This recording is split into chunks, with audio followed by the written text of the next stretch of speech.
kalau kita main musik yang namanya seni itu harus penjiwaannya itu harus benar-benar dapat, karena yang namanya seni itu bentuknya indah dan halus. Yang hatinya nggak bisa buat meresapi seni yang dimainkan, nggak bakalan enak mainnya walaupun dia skillnya bagus juga. Apalagi namanya sholawat, main hard rock, oke dia skillnya bagus, tapi kalau sudah kita skill bagus, bagaimana caranya kita main hard rock, pendengar itu menikmati dengan alunan musik seni hard rocknya, alunan suaranya kayak ente yang sebagai vokal. Bagaimana nih ketika ente mengumandangkan sholawat, ketika ente memegang mic membaca sholawat, kalau bisa mah jamaah, kalau bisa mah meneteskan air mata.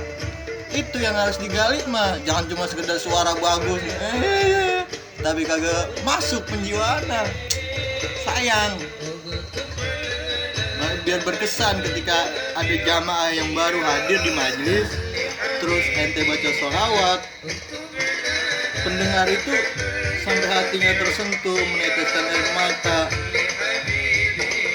merasani bahasanya mengakui kesalahan dosanya yang selama ini ia lakukan sehingga dia mendapat hidayah. Itu yang mantep mah. Jadi jangan memikirkan sesuatu hal selain yang ada pada diri kita.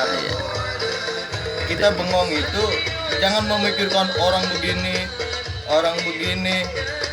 kita ke depannya bagaimana. Jangan. Larinya kemari nih. Hati ya. Mana? Larinya kemari. Kita bengong, larinya ke diri kita, kekurangan kita apa, kesalahan kita selama ini apa, udah maksimal belum kita bertakwanya, begitu kita dakwanya udah ikhlas apa belum, ketika kita dibenci sama orang udah siap belum. Karena yang namanya orang dakwah menyampaikan kebaikan, ada yang suka dan ada yang tidak. Sampaikanlah walau satu ayat, sampaikanlah yang hak dan yang hak, yang batil dan yang batil. Jangan ada yang aling-aling, sampaikan ketika benar walaupun orang itu tidak suka. Begitu, udah gak usah takut. Luar biasa. Bocah sekarang mana ada yang mau dengerin begini? Langka ya. Iya. Gini. Ya Gak ada manfaatnya ini, gini nih. Mendingan kita tidur. Kita yang sering lupa kepada Gusti Allah, kita yang sering lalai, ahli maksiat. Kalau dengerin ginian mah walaupun kita nggak niatin ya di hati, ngikutin. Zikir ya. Zikir terus Allah. Mantap.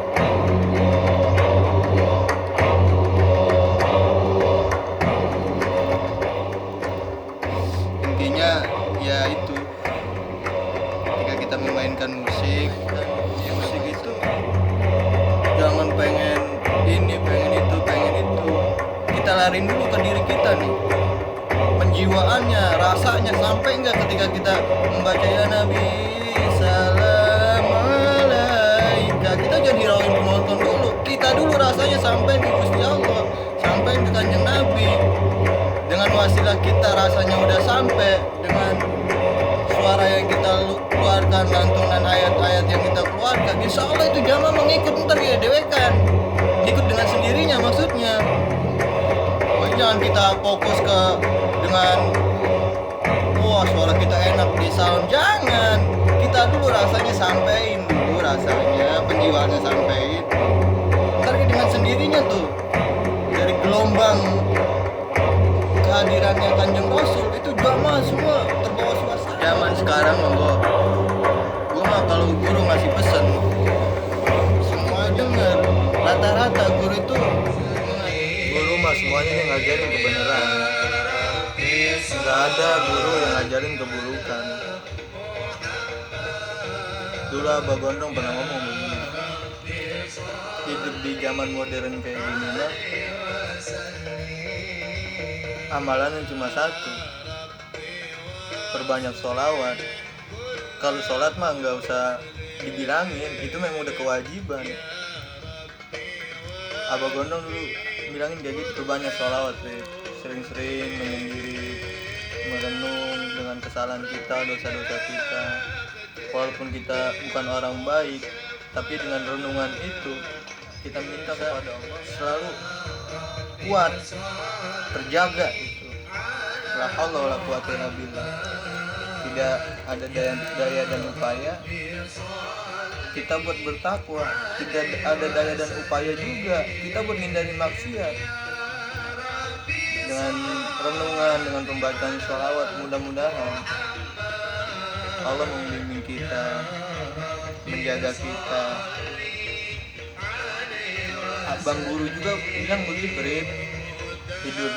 Hidup di akhir zaman ini mah nggak usah neko-neko, udah aja berbanyak sholawat, banyakin sholawat begitu terus. Sama abang guru yang mana juga mintanya ya, intinya begitu deh, banyak sholawat. Apalagi kalau ente memang istiqomah malam Jumat. Yang namanya sholawat itu nggak mesti kita di majelis, nggak mesti kita lagi sholat, habis sholat nggak mesti kita duduk di tempat sholat atau di masjid kita khusus gitu baca sholat, nggak mesti. Yang namanya rajin banyak baca sholawat itu kan kita lagi ngobrol, kita lagi tiduran, kita lagi di jalan, itu berbanyak baca sholawat. Bagaimana kalau dengan nggak adanya wudhu? Abdul mah kita bersuci. Tapi kalau kita hanya malas mah ya baca aja sholawat, nggak masalah itu. Daripada membaca sholawat bisa. Dengan rajinnya kita membaca sholawat, insya Allah cahaya dari sholawat itu nggak bisa diungkapin deh, nggak bisa diungkapin. Jalanin aja, ntar ngerasain sendiri, nggak usah banyak tanya. Kadang kan kalau baca sekarang mau banyak bang ini sholawat buat apa bang? Jangan nanya begitu. Ketika guru udah ngasih, ketika guru ngasih udah nyuruh, ente harus sering-sering baca sholawat. Udah nggak usah banyak tanya buat apa. Ada manfaatnya, ada faedahnya semua, terutama buat diri kita. Guru itu nggak sedih kalau ditinggal murid. Kok agak? Guru tuh yang mana nggak ada yang sedih kalau ditinggal murid. Guru itu kesedih ketika murid jauh sama guru. Itu makanya ente, masya Allah bener dah. Sekarang kita baru nyesel ditinggal jauh.